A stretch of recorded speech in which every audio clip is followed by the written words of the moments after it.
요한복음 11장의 6절과 7절만 다시 보시겠습니다.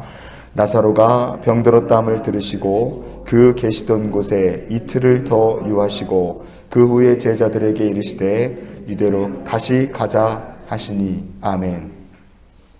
성경 말씀을 보면 나사로는 예수님께서 사랑하시는 자였다, 그렇게 말씀합니다.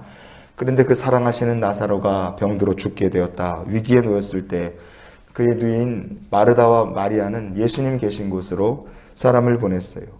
주님이 어디에 계셨을까? 요한복음 10장의 40절 말씀을 우리가 같이 보시겠습니다. 다시 요단강 저편 요한이 처음으로 세례 베풀던 곳에 가사 거기 거하시니. 아멘. 베다니에 있는 나사로가 아파서 목숨이 왔다 갔다 할 때 그때 예수님은 요단강에 처음 세례 요한이 세례 베푸시던 곳에 계셨다 하는 것을 우리가 볼 수 있습니다. 세례 요한이 처음 세례 베풀던 곳이 어디인가? 지금도 가면 사해바다에서 요단강 쪽으로 올라가는 그 지역에 알마그타스라는 지역이 있습니다. 거기에 가면 성세례 요한 수도원이라는 곳이 있고요. 그 수도원에서부터 한 300m쯤 떨어진 곳에 세례 요한의 샘이라고 불리는 유적지가 있습니다.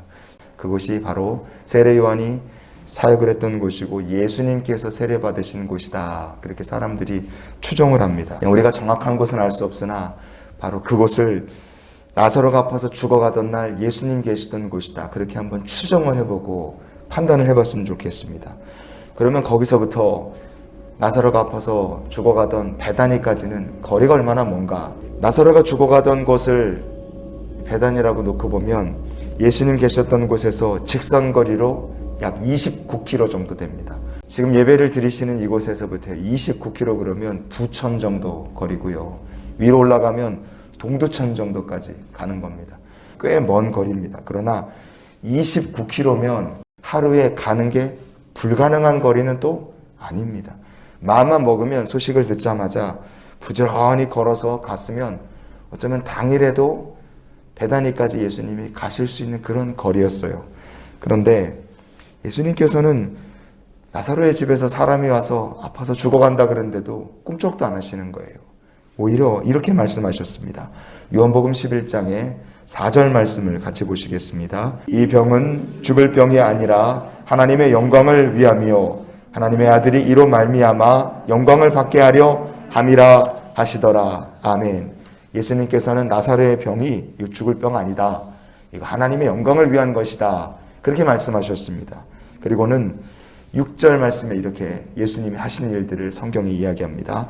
나사로가 병들었다함을 들으시고 그 계시던 곳에 이틀을 더 유하시고. 아멘. 이틀이나 더 시간을 보내시고 예수님께서 베다니에 도착하셨을 때 상황은 어땠는가? 성경은 이렇게 말씀하죠. 요한복음 11장 17절 말씀을 다 같이 보시겠습니다. 예수께서 와서 보시니 나사로가 무덤에 있은지 이미 나으리라. 아멘. 이 말씀을 보면 우리가 뭘 알 수 있습니까? 이미 베다니에서 예수님께 사람을 보낸 그 당일에 이미 나사로는 숨을 거둔 거예요. 오는데 하루 걸렸죠. 예수님 이틀 거하셨죠. 가는데 하루 걸렸죠. 와보니까 무덤에 들어간 지 나흘이다. 그럼 이것은 우리에게 시간을 일부러 지체하심으로 주님께서 오히려 마리아, 마르다 그리고 제자들에게 가르쳐 주시고자 하신 영적 교훈이 있다는 것을 우리가 생각할 수 있기를 원합니다. 우리는요, 하나님께 기도할 때 빨리빨리 응답됐으면 좋겠어요. 하나님 그냥 기도하고 우리를 축복하실 거면 그 좀 시간 뜸들이지 마시고 시원하게 빨리 좀 주시면 얼마나 좋습니까? 우리는 그런 생각이 듭니다. 왜 이렇게 지체하시나? 우리 마음이 조급해요. 그런데요, 우리가 영적 조급함에 빠지면 안 됩니다. 왜냐하면 영적 조급함에 빠지면 사람을 보내놓고 걱정하고 나중에 주님 오셨더니 시큰둥했던 마르다 마리아처럼 될 수 있기 때문에 그렇습니다. 요한복음 11장 21절 말씀을 우리가 같이 이어서 보시겠습니다. 마르다가 예수께 여짜오되 주께서 여기 계셨더라면 내 오라버니가 죽지 아니하였겠나이다. 아멘. 예수님 오셨음에도 마음에 섭섭했던 마르다, 마리아도 똑같았겠죠. 두 사람 다 주님의 말씀이 귀에 아예 들어오지도 않았습니다. 주님의 말씀에 시큰둥한 거예요. 여러분, 그러나 우리가 기억해야 될 것이 무엇입니까? 예수님께서는 일부러 늦게 오신 거예요. 일부러. 나사로의 병은 하나님의 영광을 위함이라고 주님이 말씀하셨기 때문에 그렇습니다. 우리가 하나님 앞에 기도하고 믿음으로 살 때 때로 응답이 더디고 우리의 생각과 다르게 하나님께서 하나님의 때를 이끌어 가실 때, 여러분, 우리가 오늘 이 나사로의 이야기를 통해 기억하기 원합니다. 하나님께서는 하나님의 때에 하나님의 방법으로 역사하십니다. 그리고 우리를 향하신 하나님의 때와 하나님의 방법은 언제나 완벽한 줄 믿습니다.